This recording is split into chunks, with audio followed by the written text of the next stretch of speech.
Hi, I'm Yvonne Doyle, and today I'm going to be talking about my project, which is developing and validating assays to design a stability study to extend the shelf life of monoclonal antibodies, also known as MABs.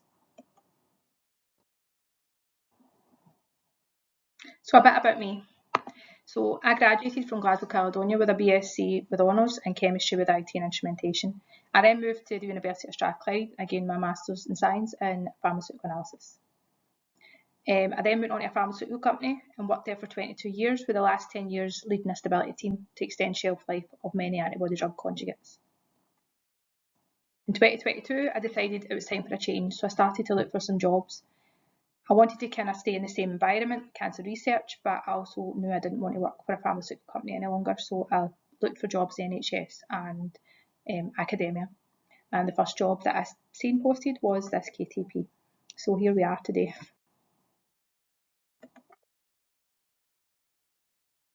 So project overview.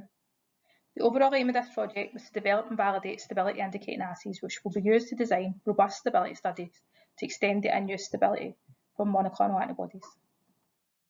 The collaboration is between the University of Strathclyde and Target Healthcare, who are a wholesale pharmacy who supply generic, branded, specialised and unlicensed pharmaceutical products, which include MABs. The main issue for Target is the in-use shelf life of these MABs. For the majority of them, they have 24 to 48 hours at refrigerated conditions, which means a very small window for Target to supply these to clinics. So what is a MAB? A MAB is a monoclonal antibody, and it's a man-made protein that acts like human antibodies in the immune system. MABs are used as type of targeted drug therapy for cancer to replace chemotherapy. It can be used in organ transplant rejection, inflammatory and autoimmune disorders, or other infections. They can also be used as probes to detect pregnancy and rapid diagnosis of hepatitis, influenza, streptococcal, and more recently, COVID-19. The World Health Organization are responsible for the naming of MABs, and they've reported that over 800 MAB names have been provided. As of June 2022, 162 MABs have been approved by at least one regulatory agency in the world. So how do they work? For this, I've put in an example of a cancer cell. So in the middle, you can see the cancer cell, and around the cancer cell are the proteins which enable the cancer cell to grow. The monoclonal antibody is a Y structure, and this works by locking onto the protein, and either dependent on the purpose of the antibody, it'll either stop the growth of the cancer cell or it will kill it entirely.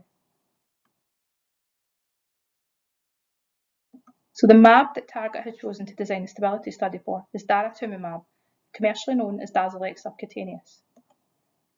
Daratumumab is used as a targeted treatment against multiple myeloma, which is a type of bone marrow cancer. The current shelf life of the unopened vial of daratumumab is 2 years at 2 to 8.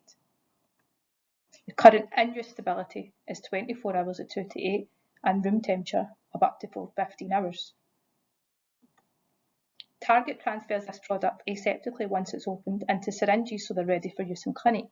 And it's for this reason that the supplier of vials do not provide longer stability for in-use, as they have no control over how the customer handles these vials once they've been supplied. So where do we start when we're trying to design a stability study? We have to determine how a MAB shows signs of degradation. The diagram below shows 4 polypeptide chains. It's a very simple diagram. There is a more complex degradation pathway that I could have shown, but I just wanted to simplify things for everyone. The 4 polypeptide chains consist of 2 heavy chains and 2 light chains. There's a constant region which is constant for every antibody. However, there's a variable region which changes between 164 MABs that are on the market. They're very highly sensitive molecules because of proteins. As I said before, the diagram is a simplified version of the MAB structure, and there are more complex degradation pathways. If we were to analyse every degradation pathway, we would need a vast amount of money, time and personnel. So we've had to determine the best assays which will show degradation over time. So where do we start? The simplest way to start is look at the appearance, which is why appearance is the first test in a stability study. So on the left-hand side would be your syringe at the start of the study, which would be a clear liquid.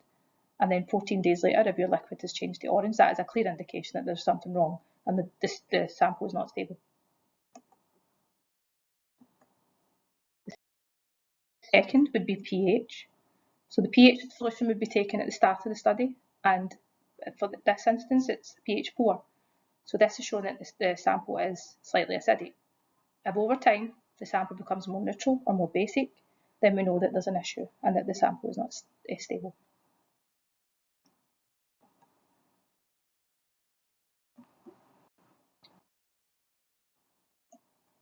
Next we have subvisible particulates. This is a test that will show us any particulates present that are not visible to the naked eye. So any particulates less than 50 micromolar can be seen through this subvisible test. We analysed 25 micromolar and 10 micromolar, and there's a certain specification.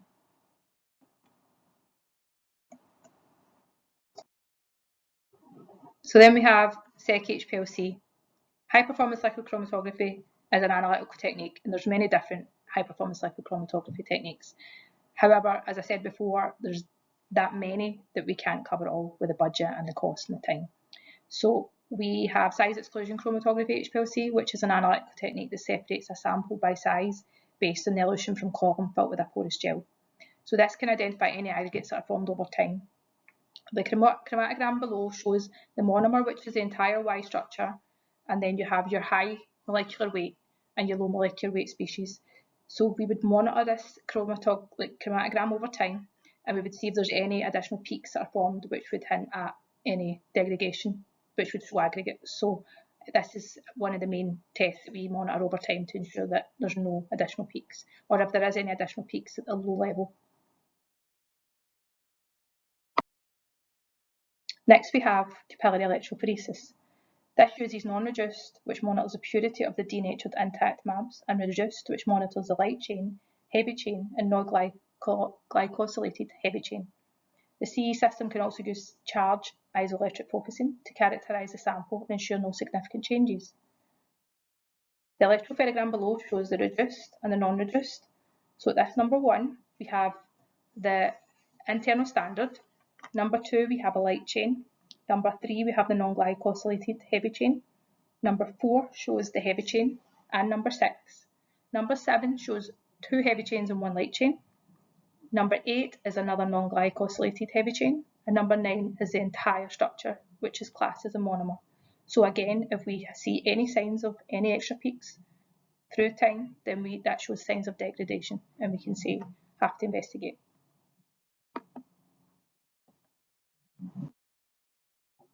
Next is ELISA. ELISA ensures the biological aspects of the MAB are not affected over time. So it's not looking at the structure, but it's looking at the relative potency of the solution over time. ELISA has been the most tricky part of this because I have no previous knowledge of it. So this is one thing that I've had to do a lot of research on.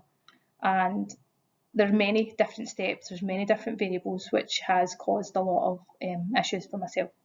So we have many steps. We have the coating step, which is you're coating the target antigen onto a plate, a 96-well plate.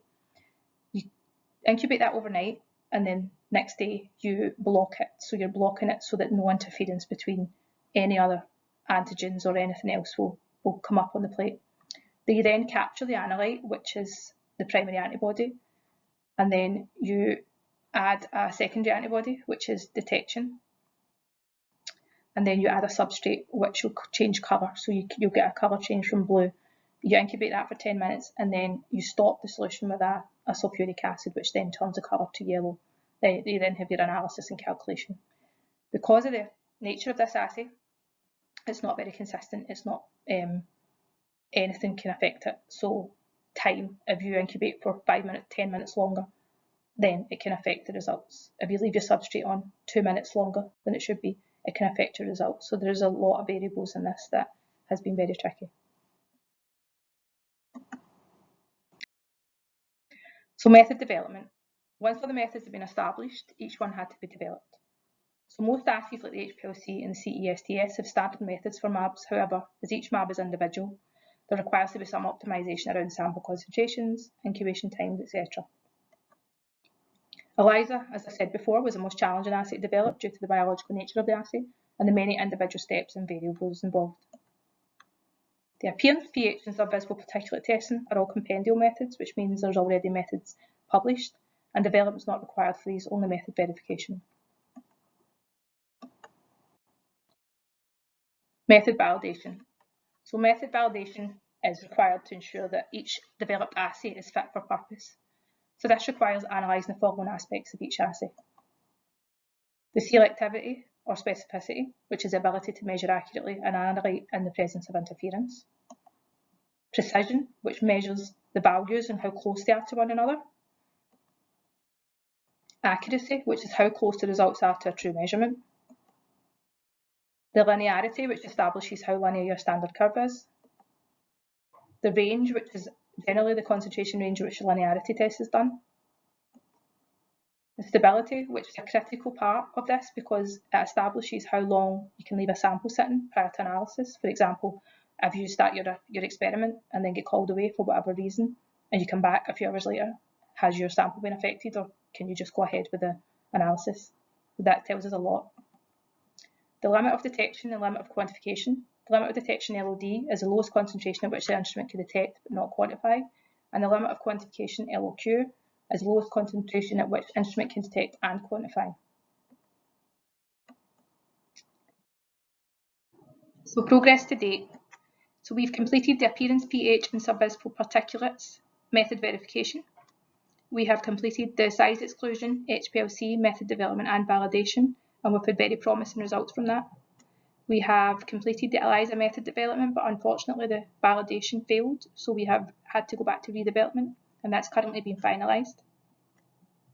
We have completed the capillary electrophoresis SDS, non-reduced, reduced and CIF method development, and we are due to start the method validation.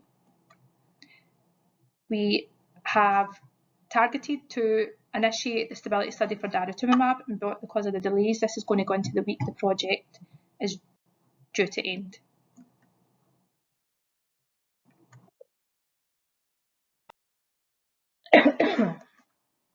So the key instrument, the capillary electrophoresis, was only purchased when I started the KTP, and it took a year to be installed and training rolled out, and it has been hit with errors, which has seen long periods of time where it was out of use.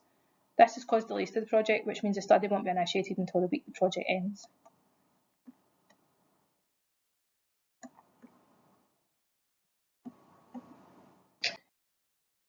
So plans for the future. As the project was delayed, the stability study has not yet been initiated. An agreement has been made between the university and Target that I can continue to use the university's kit to see the study through to completion. This means my employment continues with Target, who are looking to take this design in-house and extend the many more MABs that are on the market and their in-house shelf life. Significant achievements for me throughout this project have been completing my Prince 2 project management course and gaining my qualifications on that. Gaining knowledge on techniques like ELISA I had never used before. Providing Target with initial stability data and short-term stability, which allows them to answer queries from customers which they previously didn't have. For example, if they've left a vial out of a fridge and do they have to throw the vial out or can they use it? Do they have data on that now? And just gaining new confidence in my abilities. So thank you. Thanks for your time.